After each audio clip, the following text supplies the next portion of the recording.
Even more curiously, as I gazed skyward, the trio suddenly but gracefully pirouetted in a circle some 30 feet right above me, then continued on their way in the direction of my home.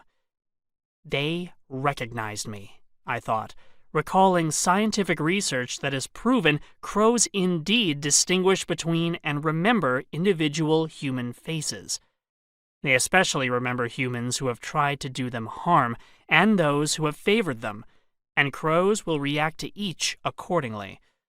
My home backs up to woodlands, and the menagerie that has sauntered into my backyard over the past decade has included deer, otters, raccoons, black racer snakes, ibises, and even an alligator and a bobcat. But I see crows daily. My National Audubon Society Field Guide to Florida and other sources tell me that Florida is home to the American crow and the fish crow, but no ravens.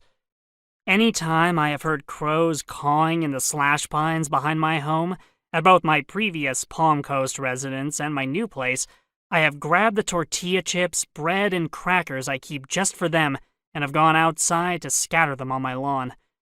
The crows finally seem to know that they have trained me to come outside at their command.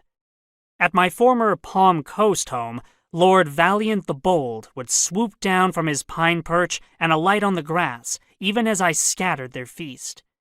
As the largest of my crow visitors, he was also the only one brave enough to retrieve any chips that I tossed close to my living room window. Miss Skidda was skittish.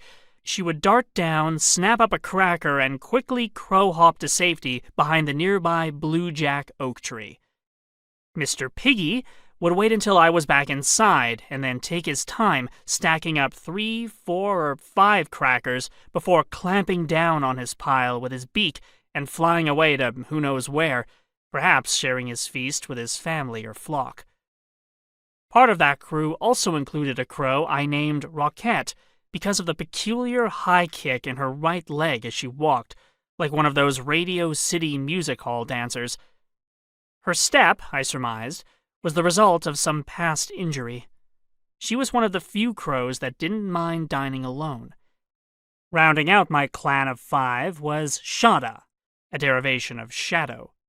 She was an infrequent visitor to my former home, so much so that I considered it an auspicious occasion when she would come by and the entire group would appear at once. That summer day, as the initial trio of crows performed their circle greeting above me, I intuited they were part of the flock of crows who felt at home near my place.